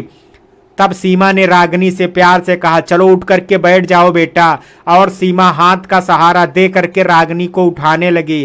रागिनी तब उठ करके बैठ गई और उसने सीमा से ने रागिनी को अपने गले से लगा लिया और कहा, हम मानते हैं कि हम तुम्हारी माँ नहीं हैं, लेकिन क्या बेटा हमारा स्पर्श में तुम्हें अपनी माँ का स्पर्श महसूस नहीं हो रहा है क्या। सीमा ने आगे कहा, बेटा तुम्हारी आंटी तुम्हारी माँ की तरह ही तुम्हारा ख्याल रखेंगे, खुद को बिल्कुल भी अकेला मत समझना। आंटी के रूप में तुम्हारी माँ तुम्हारे साथ है बेटा। सीमा की ममता भरी बातें सुनकर के रागिनी को अच्छा महसूस हुआ और उसकी सिसकियां कम हो गई थी और तब सीमा ने रागिनी का चेहरा अपने सामने किया और उसकी आंखों से आंसू पोंछते हुए कहा, हमारी प्यारी गुड़िया रोती हुई अच्छी नहीं लगती है। सीमा का अपनापन देख करके रागिनी फिर से उनके गले से लग गई और उसने भरे हुए गले से सीमा से कहा, आप बहुत अच्छी हैं आंटी, बिल्कुल मेरी माँ की तरह। सीमा ने अब रागिनी से कहा, चलो फिर माँ की बात मानो और चल कर के कुछ खाना खा लो। रागिनी ने तब सीमा से अलग हो गई और फिर उसने सीमा से कहा, मुझे भूख नहीं है आंटी। सीमा बेटा थोड़ा सा ही खा लो, तुमने सुबह से कुछ नहीं खाया है। रागिनी सच बताऊं आंटी, बिल्कुल भी मन नहीं है खाने का। तभी श्याम ने रागिनी से कहा, अगर भूखा रहने से आंटी वापस आ सकती हैं तो हम भी आज कुछ नहीं खाएंगे माँ, हम भी रागिनी के साथ ही भूखे रहेंगे। रागिनी भैया आप खा लीजिए, सच भैया मुझे भूख नहीं है, नहीं तो मैं भी खा लेती। श्याम हमारी बहन को भूख नहीं है, इसलिए अब हमें भी भूख नहीं है। श्याम ने रागिनी की ओर तिरछी नजरों से देखते हुए आगे कहा, अगर तुम चाहती हो कि तुम्हारे भैया आज भूखे रहें तो ठीक है, तुम मत खाओ। रागिनी जानती थी कि श्याम भैया कैसा है। वह समझ गई थी कि अगर उसने खाना नहीं खाया तो श्याम भी नहीं खाएगा, इसलिए उसने तब धीरे से कहा, मैं बिल्कुल भी नहीं चाहती कि मेरे भैया मेरी वजह से भूखे रहें, इसलिए मैं खा लूंगी। यह सुन करके श्याम और सीमा दोनों के चेहरे पर हल्की सी मुस्कान आ गई थी। दिलीप साहब अपने रूम की लाइट बंद किए अंधेरे कमरे में सबसे छिप कर एकांत में रो रहे थे। रितु को तो सब समझ में आ गया था, इसलिए जब उन्होंने अपने आसपास दिलीप साहब को नहीं पाया तब वह उन्हें ढूंढती हुई अपने रूम की ओर चली गई। रितु ने रूम के पास जाकर के देखा कि रूम की लाइट बंद है, तब वह रूम के अंदर चले गए। दिलीप साहब गम में इतने डूबे हुए थे कि उन्हें रितु के वहां आने का पता ही नहीं चला और इसलिए वह अभी सुधा की याद में रो रहे थे। लेकिन रितु ने जैसे ही रूम की लाइट ऑन की, दिलीप साहब सामने रितु को देख करके अपने चेहरे के भावों को रितु से छिपा नहीं सके। रितु ने दिलीप साहब की ओर देखते हुए कहा, दिलीप ऐसे कब तक रोते रहेंगे आप, खुद को संभालिए। दिलीप साहब अब अपने आप को रोक नहीं सके और रितु के सामने ही वह भावुक होकर के रोने लगे। रितु तब उनके पास बैठ गई और उनका सिर अपने कंधों पर रखते हुए वह बोले, खुद को संभालिए आप दिलीप। दिलीप साहब ने अपना सिर रितु के कंधे से हटा लिया और रोते हुए उनसे कहा, मुझसे अनर्थ हो गया रितु। रितु, दिलीप गलती तो हुई है लेकिन रो करके उसे बदला तो नहीं जा सकता है, बल्कि आपको खुद को संभालना चाहिए। हमारी रागनी की खातिर, रागनी को हमारी जरूरत है दिलीप। दिलीप साहब, मैं जानती हूं कि रागनी को हमारी जरूरत है, लेकिन वो तो मुझे अपना दुश्मन समझती है, मुझसे कोई रिश्ता ही नहीं रखना चाहती है। रितु, रागनी के साथ जो हुआ है उससे उभरने में उन्हें वक्त लगेगा दिलीप, और हमें हमारी बेटी को वक्त देना होगा और साथ ही उन्हें यह एहसास कराना होगा कि हम उनके लिए गैर नहीं बल्कि उनके अपने हैं। दिलीप साहब ने रोते हुए कहा, रितु, मैंने कभी नहीं सोचा कि मैं सुधा और अपनी बेटी से अलग रहूं, किंतु हालात ऐसे बन गए थे कि दिलीप साहब अपनी बात पूरी कह पाते उससे पहले रितु ने बीच में बोलते हुए कहा, आपने मुझे एक बार बता तो दिया होता दिलीप, तब ये अनर्थ नहीं होता। दिलीप साहब, सुधा की जिद थी कि मैं तुम्हें अपनी पहली पत्नी के बारे में ना बताऊं, क्योंकि वो नहीं चाहती थी कि आपको उनके बारे में जान करके दुख हो। वह आपकी शादीशुदा जिंदगी में आकर के आपको उदास नहीं करना चाहती थी। आपकी खुशी की खातिर उन्होंने खुद दुख से नाता जोड़ लिया था, लेकिन आपके हिस्से की खुशियों को कम नहीं होने दिया। यह सुन करके रितु की आंखें भर आई थी और उन्होंने भरे हुए गले से कहा, सच में वो एक महान महिला थी, उन्होंने मेरी खातिर अपनी जिंदगी कुर्बान कर दी। काश दिलीप आपने मुझे ये सच्चाई बता दी होती। दिलीप साहब, मैं मजबूर था रितु, सुधा की बात को मैं टाल नहीं सका। रितु, सुधा दीदी ने हमारे लिए अपनी जिंदगी में दुख सहे हैं, वो हमारी वजह से इस दुनिया से इतनी जल्दी चली गई। हम उन देवी को वापस तो नहीं ला सकते हैं, लेकिन हम उनकी बेटी को अपनी बेटी की तरह रखेंगे, अपनी रागनी को हर खुशी देंगे, कोशिश करेंगे कि रागनी को कभी अपनी माँ की कमी महसूस ना हो। दिलीप साहब, मगर रागनी हम सबसे बहुत नाराज है। रितु, हम अपनी रागनी को मनाने की हर संभव कोशिश करेंगे और हमारा दिल कहता है कि वो एक दिन हमें अपना मान लेगी। दिलीप साहब, काश कि ऐसा हो जाए। रितु ने दिलीप साहब के हाथ पर अपना हाथ रखा और उनसे कहा, आप फिक्र मत कीजिए, रागनी अब से हमारी जिम्मेदारी है। और फिर रितु ने दिलीप साहब से आगे कहा, अब चलिए चल करके कुछ खा लीजिए हमारी बेटी रागनी की खातिर। दिलीप साहब रागनी का नाम सुन करके रितु की बात टाल नहीं सके और रितु के साथ वहां से बाहर चले गए।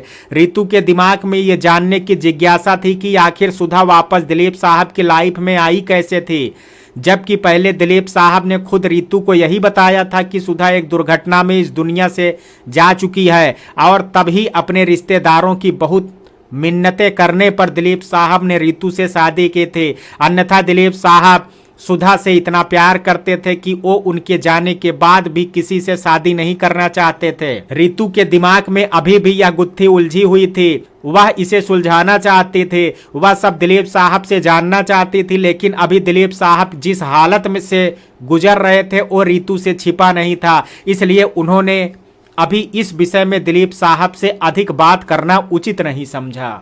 जब रागिनी श्याम के घर खाना खाने के लिए गई थी तब टीना जान करके उसके सामने नहीं आई। वह नहीं चाहती थी कि वह रागिनी के सामने आकर के उसे हर्ट करे। इसलिए जब सीमा रागिनी को अपने साथ लाने के बाद जब किचन में लाई तब टीना ने उनसे कहा, माँ हम आपसे कुछ कहना चाहते हैं। सीमा, बोलो ना बेटा, क्या बात है। टीना, माँ रागिनी की हालत हम सबसे छिपी नहीं है और वह हमसे और हमारे मम्मा और पापा से बहुत नाराज भी है। इसलिए हम इस समय उसके सामने जा करके उसे और हर्ट नहीं करना चाहते।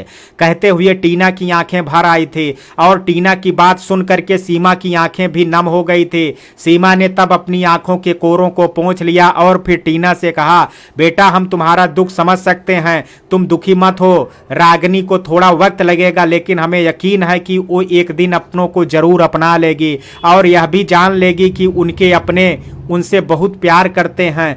टीना ने भरे हुए गले से कहा, काश वो दिन जल्द आ जाए। हम अपनी बहन को अपने गले से लगाना चाहते हैं माँ, और उन्हें बताना चाहते हैं कि उनकी बहन उनके लिए गैर नहीं है बल्कि उनसे बहुत प्यार करती है। कहते हुए टीना के आंसू उसके गालों पर आ करके बह गए थे। सीमा ने तब अपने हाथों से टीना के आंसू पोंछे और उससे कहा, बेटा ये समय कमजोर पड़ने का नहीं है बल्कि हिम्मत से काम लेने का है। तुम्हें खुद को मजबूत बनाना होगा बेटा। और फिर सीमा ने प्यार से टीना के गाल को छुआ और कहा, बेटा तुम अपने रूम में जाओ, हम वहीं तुम्हारा खाना भिजवा देते हैं। टीना, जी माँ। और फिर टीना वहाँ से चली गई।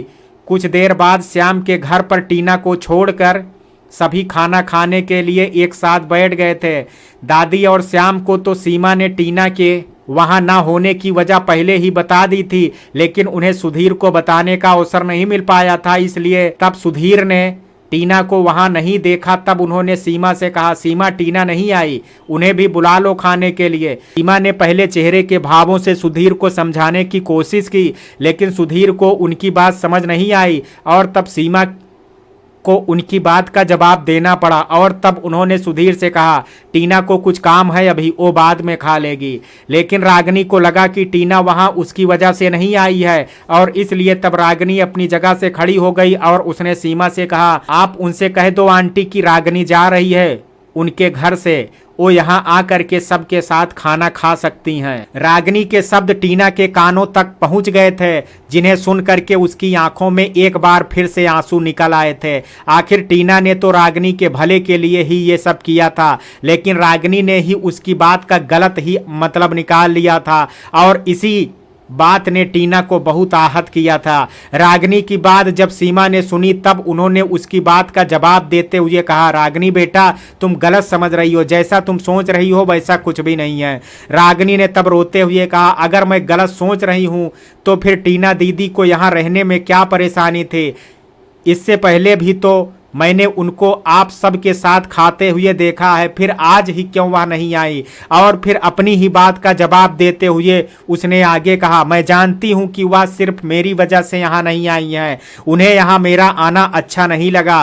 श्याम ने तब रागिनी को समझाते हुए कहा, ऐसी कोई बात नहीं है रागिनी, टीना जी सिर्फ इसलिए नहीं आई हैं क्योंकि वह नहीं चाहती कि तुम्हें उनको देख करके हर्ट हो, इसलिए वह आज अपने रूम में अकेले डिनर कर रही हैं। और तब दादी ने भी रागिनी को समझाते हुए कहा, श्याम बिल्कुल सही कह रहा है बेटा, और सीमा ने हमें बताया भी था कि वह डिसीजन टीना ने स्वयं ही तुम्हारी खुशी का ख्याल रख करके लिया था। और तब सीमा ने रागिनी से कहा, बेटा जैसा तुम टीना के बारे में सोच रही हो वैसा नहीं है, टीना को तुम्हारी परवाह है, वह अपनी बहन से बहुत प्यार। सीमा अपनी बात पूरी कह पाती उससे पहले रागिनी ने तभी गुस्से से तेज आवाज में कहा, वह मेरी बहन नहीं है। रागिनी को तभी आभास हुआ कि उसने ऊंचे स्वर में बोल दिया है, इसलिए तब उसने सीमा से कहा, सॉरी आंटी मैंने थोड़ा जोर से बोल दिया, लेकिन मैं आप सभी से रिक्वेस्ट करती हूँ कि मुझे आप उनकी बहन ना कहें, मेरा उनसे और ना ही उनकी फैमिली से कोई रिश्ता है। सुधीर ने तब टीना से कहा, सुधीर ने तब रागिनी से कहा, तुमसे कोई नहीं कहेगा बेटा, लेकिन खाना छोड़ करके मत जाओ। सुधीर की बात सुन करके रागिनी बैठ गई और तब फिर किसी ने उससे टीना और उसकी फैमिली के बारे में कोई बात नहीं की, क्योंकि अभी सभी रागिनी की मना स्थिति से वाकिफ थे। इसलिए कोई भी उससे उसके बारे में बातें करके उसे हर्ट नहीं करना चाहता था। लेकिन वह रागिनी के शब्दों ने टीना को बहुत आहत कर दिया था और उससे खाने का एक निवाला तक नहीं खाया जा रहा था। इसलिए उसने खाना ढक करके रख दिया और खुद अब बेड पर लेटी हुई रो रही थी। कुछ देर बाद जब श्याम आया तब टीना को ध्यान उसकी ओर नहीं गया था। श्याम को रूम में आते हुए नहीं देख पाई थी और अभी भी रो रही थी। श्याम ने टीना को रोते हुए देख लिया था। टीना को रोता देख करके श्याम को भी अच्छा नहीं लगा। उसने तब टीना के पास आ करके कहा, टीना जी, रागिनी को थोड़ा वक्त दीजिए और इसलिए आपको उनकी बातों का बुरा नहीं मानना चाहिए। श्याम की बात सुन करके टीना उठ करके बैठ गई और उसने तब श्याम से कहा, हमें उनकी बातों का बुरा नहीं लगा, बल्कि उनके लिए बुरा लग रहा है। हम चाहते हैं कि अपनी बहन का गम बांटें, मगर चाह करके भी हम अपनी बहन का गम खुद भी साझा नहीं कर सकते हैं और यही बात हमें खल रही है श्याम जी। और कहते हुए टीना फूट फूट करके रोने लगी। श्याम को टीना का यूं रोना अच्छा नहीं लग रहा था। वह टीना का गम बांटना चाहता था, लेकिन अपने और टीना के रिश्ते की वजह से वह उसे छूने में भी संकोच कर रहा था। लेकिन टीना का रोना उसे सहन नहीं हो पा रहा था। इसलिए तब श्याम टीना के पास बैठ गया और उसने अपने कांपते हुए हाथों से टीना के कंधे पर हाथ रखा और प्यार से कहा, टीना जी, खुद को संभालिए, आप रोने वालों में से तो नहीं हैं। टीना ने रोते हुए कहा, मगर हम क्या करें श्याम जी, हम भी इंसान ही हैं, हमें भी तकलीफ होती है। और कहते हुए टीना ने श्याम के कंधे पर अपना सिर रख दिया और फूट फूट करके रोने लगी। टीना इतना भावुक हो चुकी थी कि उसे पता ही नहीं चला कि उसने अपना सिर श्याम के कंधे पर रख दिया है। लेकिन टीना का सिर अपने कंधे पर महसूस कर श्याम को टीना से अपनेपन का एहसास हो रहा था और उसने तब टीना के सिर पर प्यार से हाथ रखते हुए कहा, टीना जी, आप दुखी मत होइए, हम सब रागिनी के साथ हैं और फिर हम रागिनी को अपनी बहन मानते हैं और इसलिए आप उनकी फिक्र मत कीजिए, हम अपनी बहन का पूरा ख्याल रखेंगे। टीना अभी भी रो रही थी। जब टीना को अभी भी रोना बंद नहीं हुआ तब श्याम ने टीना से आगे कहा, रागिनी को हमने अपने घर भी नहीं जाने दिया ताकि उन्हें अकेलेपन का एहसास ना हो। वो माँ और दादी के साथ हमारे ही घर में सोएंगी और जब तक आपसे और आपके माँ पापा से रागिनी का रिश्ता ठीक नहीं हो जाता है तब तक रागिनी को हम अपने घर में ही रखेंगे। और कल हमने मामा के यहाँ से नीलम को भी घर वापस आने को बोल दिया है। उनके साथ रागिनी को भी अच्छी बनती है, रागिनी का उनके होने से मन लगा रहेगा। और फिर श्याम ने टीना का चेहरा अपने सामने किया और टीना से कहा, और इसलिए प्लीज आप चुप हो जाइए टीना जी। टीना ने तब अपने गालों पर आ रहे आंसू पोंछ लिए और श्याम से कहा, थैंक यू श्याम जी। श्याम, और वह किस लिए? टीना, हमारी बहन का ख्याल रखने के लिए। श्याम, इसकी ज़रूरत नहीं है टीना जी, रागिनी हमारी भी बहन है। और तभी श्याम की नज़र प्लेट में ढके हुए खाने पर पड़ी और तब श्याम ने टीना से कहा, आपने खाना नहीं खाया? टीना, खाना खाने का हमारा मन नहीं है श्याम जी। तब फिर श्याम ने टीना को कुछ कहा नहीं, लेकिन खाने की प्लेट उसने उठा करके टीना के सामने रख दी और फिर खुद ही अपने हाथ से निवाला तोड़ करके टीना की ओर बढ़ा दिया। टीना ने तब नज़र उठा करके श्याम की ओर देखा और तब श्याम ने टीना की ओर देखते हुए प्यार से कहा, प्लीज। और तब टीना ने भी बिना कुछ कहे श्याम के हाथ से खाना का निवाला खा लिया था। श्याम ने अभी टीना को एक निवाला खिलाया ही था कि तभी बाहर से बात करने की किसी की आवाज़ टीना और श्याम के कानों में पड़ी और तब टीना ने श्याम से कहा, शायद मम्मा और पापा आए हैं। और तब श्याम ने भी कुछ सोचते हुए कहा, हमें भी उनकी ही आवाज़ लग रही है। टीना, वो रागिनी के लिए ही आए होंगे। श्याम, हाँ। और फिर श्याम ने टीना से कहा, आप खाना खाइए, हम माँ और पापा से मिलकर के आते हैं। टीना ने तब प्यार श्याम की ओर देखते हुए कहा, हमें भी उनसे मिलना है, क्या हम आपके साथ चल सकते हैं? टीना की इतने प्यार से की गई रिक्वेस्ट सुन करके श्याम उससे मना तो नहीं करना चाहता था, लेकिन उसे यह भी पता था कि टीना ने काफ़ी टाइम से कुछ खाया नहीं है। इसलिए उसने टीना से कहा, आप खाना खा लीजिए, आपने वैसे भी बहुत देर से कुछ नहीं खाया है। टीना, एक बार माँ पापा से मिलने के बाद हम खा लेंगे। श्याम, फिर आपको ये पूरा खाना खाना होगा। टीना, पक्का? श्याम, फिर चलिए। और तब टीना ने श्याम से कहा, थैंक यू। श्याम इसकी ज़रूरत नहीं है। और फिर श्याम ने टीना से आगे कहा, चलिए अब माँ पापा से मिल कर के आते हैं। और तब टीना और श्याम अपने रूम से बाहर की ओर चले गए।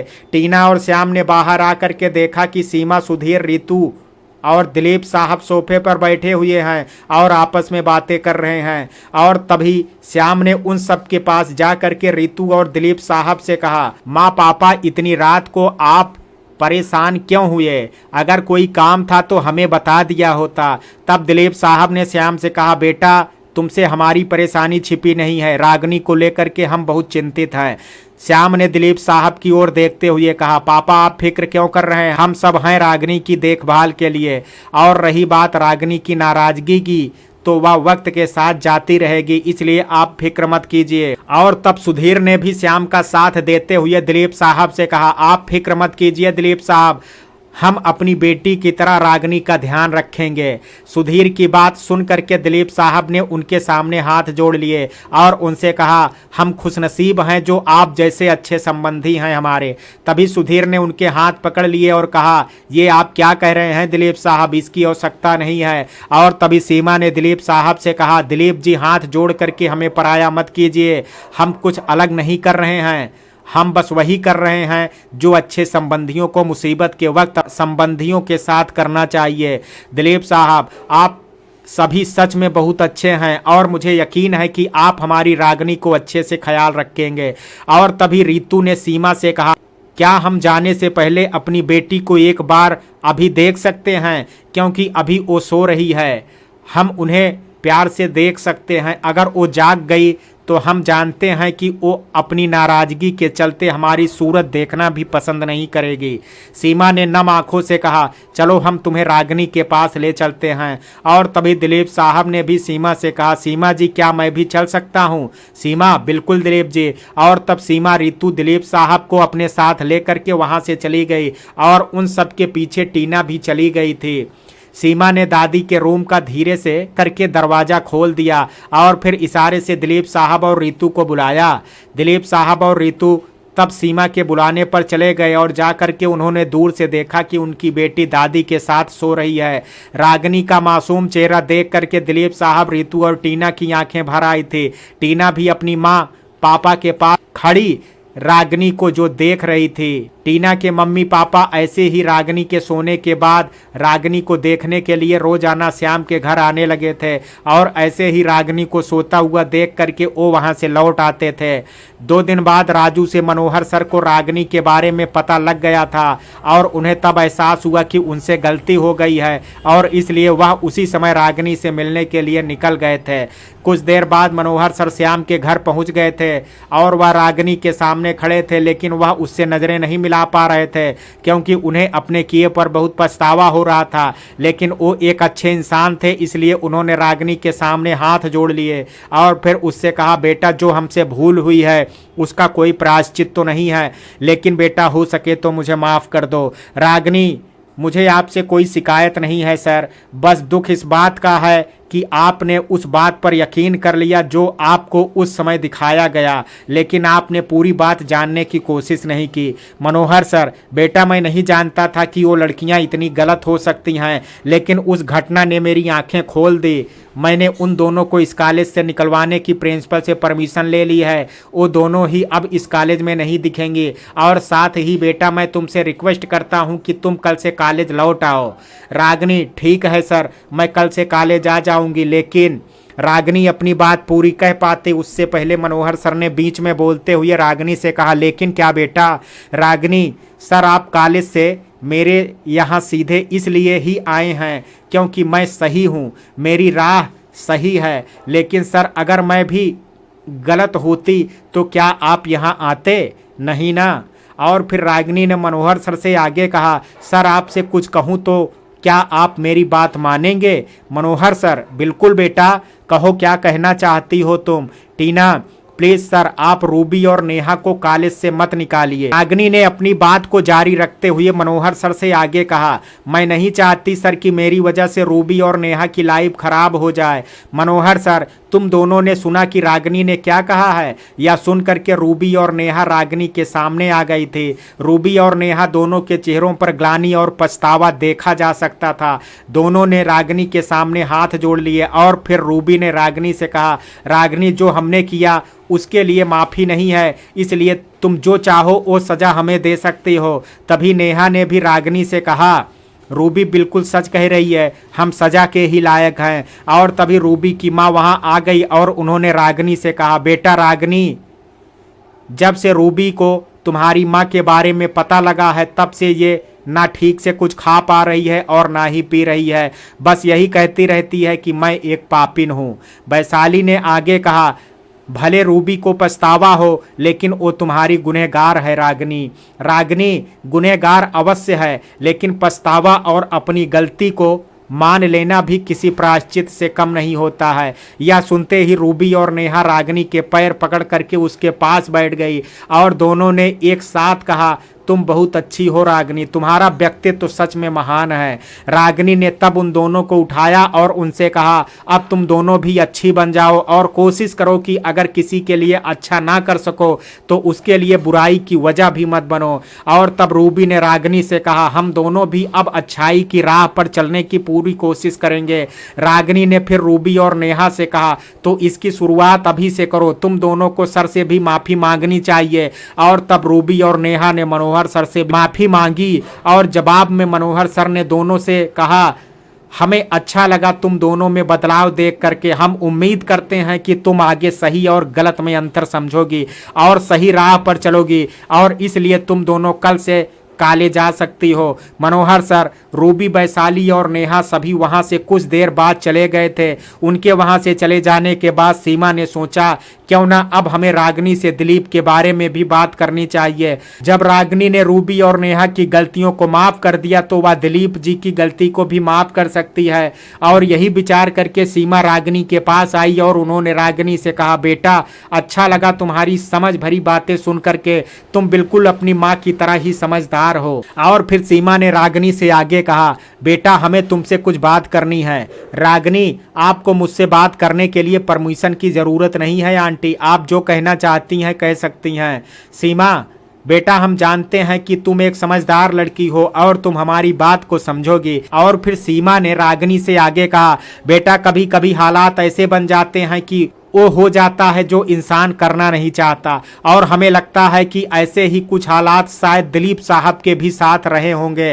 दिलीप साहब का नाम सुनते ही रागिनी के चेहरे के भाव बदल गए थे और रागिनी के चेहरे के बदले हुए भावों को सीमा ने तुरंत पढ़ लिया था। इसलिए रागिनी के कुछ कहने से पहले उन्होंने रागिनी से कहा, बेटा तुम प्लीज एक बार हमारी बात सुन लो, फिर जो तुम कहोगी हम भी सुन लेंगे, लेकिन प्लीज बेटा एक बार हमारी बात सुन लो। सीमा के आग्रह की वजह से रागिनी ने गुस्से के घूंट पी लिए और वह मौन रह गई। और तब सीमा ने रागिनी से आगे कहा, बेटा हम नहीं कहते कि तुम हमारी बात पर यकीन करो, हम चाहते हैं कि तुम स्वयं उस बारे में पता करो और जानो कि दिलीप जी लोगों की भलाई के लिए कितने ही काम करते हैं। उन्होंने पिछले ही साल 101 गरीब लड़कियों की शादी करवाई थी और उसका पूरा खर्च उन्होंने स्वयं किया था। कितने ही गरीब बच्चों की वह पढ़ाई का खर्चा उठाते हैं और कितने ही गरीब बच्चे आज भी दिलीप साहब की वजह से अच्छी तालीम ले रहे हैं। और दिलीप जी, सीमा अपनी बात पूरी कह पाती उससे पहले रागिनी ने नम आंखों के साथ भरे हुए गले से कहा, लेकिन उन्होंने अपनी बेटी को क्या दिया? एक बेटी अपने पिता के प्यार के लिए तरसती रही और वो पिता हो करके भी इस शहर में रहने के बावजूद भी अपनी बेटी कभी अपना नहीं सके। रागिनी ने आगे लगभग रोते हुए कहा, उनकी ही वजह से मेरी माँ इतनी जल्दी इस दुनिया से चली गई हैं। रागिनी ने अपने गालों पर आए आंसुओं को पोंछ लिया और फिर सीमा की ओर देखते हुए कहा, आंटी मुझे माफ़ कर दीजिए, मैं उन्हें कभी माफ़ नहीं करूँगी और ना ही उनसे मेरा कोई रिश्ता है। नीलम वहाँ से कुछ दूरी पर खड़ी सबकी बातें सुन रही थी और अब वहाँ का माहौल खराब हो गया था, इसलिए उसने तब गुस्सा इसलिए उसने तब झूठा गुस्सा दिखाते हुए अपनी माँ से कहा, माँ आपको क्या जरूरत थी यह सब कहने की, बेचारी को रुला दिया। और फिर नीलम ने रागिनी से कहा, रागिनी तुम माँ की बातों पर ध्यान मत दो, तुम्हें जैसा ठीक लगता है वही करो, चलो हम यहाँ से चलते हैं। और फिर नीलम रागिनी को वहां से अपने साथ लेकर के चली गई। वैसे तो नीलम भी यही चाहती थी कि रागिनी अपनों को अपना ले, लेकिन रागिनी की स्थिति देख करके वह उसे और उदास नहीं करना चाहती थी, इसलिए उसने भी रागिनी जैसा चाहती है वैसा ही कहा, ताकि वह अभी रागिनी का खराब मूड ठीक कर सके। रागिनी और नीलम के वहां से जाने के बाद सीमा ने खुद से कहा, रागिनी ने जो सहा है उससे उन्हें उबरने के लिए अभी उन्हें वक्त देना होगा, लेकिन हम साथ ही दिलीप जी से उनकी बीबी और बेटी से दूर रहने की वजह भी जानना चाहेंगे। पता करना होगा कि ऐसी क्या वजह थी जो दिलीप जी अपनी बेटी और बीबी को अपना नहीं पाए थे। मित्रों, कहानी के इस भाग में आज इतना ही। शेष कहानी कल सुनेंगे भाग 28 और अंतिम भाग में। कहानी का ये भाग आपको कैसा लगा, आप अपनी राय मुझे कमेंट बॉक्स में जरूर दीजिएगा। वीडियो पसंद आया हो तो वीडियो को लाइक शेयर, अगर चैनल पर पहली बार विजिट कर रहे हैं तो कृपया चैनल को सब्सक्राइब करना ना भूलें। कल मिलते हैं कहानी के शेष भाग के साथ, तब तक के लिए जय हिंद, जय भारत।